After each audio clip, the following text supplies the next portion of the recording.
Commissioner, thanks for having me. And I will get started with a question on a figure that I think can make you feel vindicated. Because in the question whether citizens from these countries support the creation of a common European military force operating alongside national armies, 69% say they support this idea. You have been calling for an EU army. Do you feel vindicated by this number? Well, I was calling when I knew some data also from previous opinion polls. So again, those data very good, very strong, and definitely they send very clear message to the leaders of the European Union, to national leaders, that the voters have very clear opinion. They want, first of all, Europe to be much stronger in defense, and second, they want to see some kind of not only symbol but also, real military force on the side of European Union. And I think that our voters understand that just combination of 27 cannot bring that value which we need to have, that quality which we need to have, which can be brought by establishing of European Rapid Reaction Force, or we can call it European Army, and especially if we are taking into account that American long-term defense strategy means that Americans will start to diminish their presence on the European continent, including presence of their military personnel. So that is why this clear position of our citizens, I think this is a very strong message, and I hope that really our leaders will take that into account. Then there is another thing that strikes me reading this data. On this question, for example, regarding the conflict in Ukraine, do you think Europe is currently providing too much support, the right level of support, or not enough support? And here there is Spain. Spaniards, they say not enough support, 42%. And this is also interesting because we're talking about a country that is far away from Ukraine. It's not Poland that is there at the border. And at the same time, a country that didn't commit to the 5% spending target of NATO. So what does this figure tell you? Well, first of all, if you look more deeply into those numbers, which are very interesting and very important, and to look into two columns, one is what you mentioned, that Spaniards are saying that support to Ukraine is not enough. Another column is called about the right level of support. I mean that people agree that what is now given by their government is more or less, it's good, it's enough. But if you combine those two numbers, it appears that majority of the countries which are, which went through opinion polls, have the same combined number around of 70%. It's the same with Spain. If you are looking into Spain numbers, you are getting the total, what I call positive towards support of Ukraine is 72%, which is really quite a strong, again, signal for all the governments, around, that support for Ukraine is considered by our citizens as very important strategic, priority.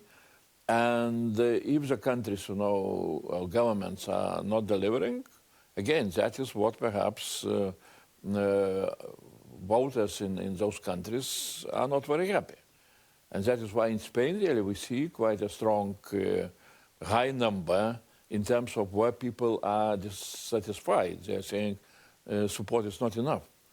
So again, that's, looking into long-term policy of European Union and member states in the support of Ukraine, those numbers are really quite positive.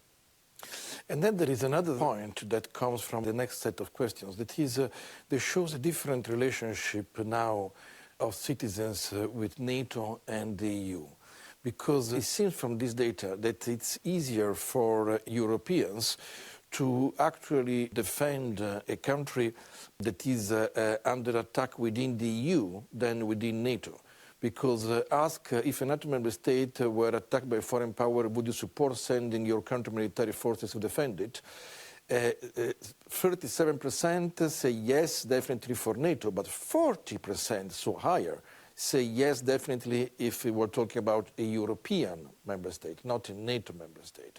So it seems that it is easier for European citizens to defend European member states than NATO countries. Here, I got to ask you two things. First of all, what does it say on the perception of NATO? And secondly, whether you think that this means that the common defense clause that there is in the treaty, Article 42.7, the Common European Defense Clause, will be actually easier to be triggered at this point, looking at these figures, than its NATO equivalent, Article 5. Well, it's really, again, very, very interesting numbers. Perhaps they need to know some kind of more complex even analysis. What does it mean? I would look also into the numbers about how Europeans are looking, for example, into United States, which then perhaps has an influence also into how Europeans are looking into NATO. Because if the trust in transatlantic partnership is going down, then really that damages also NATO perception. That is one thing. Second, again, remembering some earlier opinion polls, I was really quite surprised when the question was very simple: whom you would prefer to take care about your defense? European defense with European army, national army, or NATO? And European defense was featuring very high among very similar countries with 70%, and NATO had only 12%.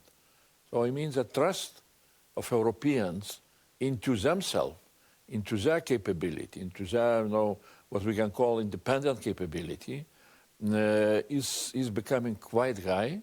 Definitely we need to look with our transatlantic partners, how to strengthen people's trust in transatlantic partnership and into NATO, which is really, symbol of transatlantic partnership. Last question. Here in the survey there is a question on whether citizens agree or not with the statement, Europe must develop its own defense capabilities. And here those who agree are 86%. It's a point on which the Germans and the French seem to agree, because for once the Germans 89% are in favor and in France 83%. Does this figure give you more ammunition to push for more integration of defense, for more single market, to have a less fragmented defense market? I think, again, this is a very important, very strategic shift into public opinion in Europe. And I remember still, something like 7, 8 years ago, before 2020, before invasion into Ukraine, there was much deeper division inside of Europeans and even in our countries, in the Baltics. There was skepticism about Europe, starting to become more involved into defense, because it looked like that this is, contradictory to NATO. It can, weaken NATO, and so on and so on. Now it's very clear. Europeans are saying, yes, we need to develop our own capabilities. And that is perhaps, one issue where we have clear agreement with our partners, transatlantic partners, Americans, who started to speak about so-called NATO 3.0, where they're saying Europeans should take, responsibility on conventional defense of Europe. Americans will shift more and more towards Indo-Pacific and towards Western Hemisphere, playing only secondary role in defense of Europe. And for that to happen, in order to make this NATO 3.0 strategy realistic, we need to develop our own capabilities, which are really below that level which we need to have. And that is what we are trying to do. And Europeans are saying, yes, go that way. Don't expect anymore that, as it was during last, 30 or 50 years, that we can enjoy peace dividend and all our defense will be taken care by Americans and they will use their taxpayers' money, in order to take this responsibility for European defense, forever. It's gone. Thank you, Commissioner. Thanks a lot.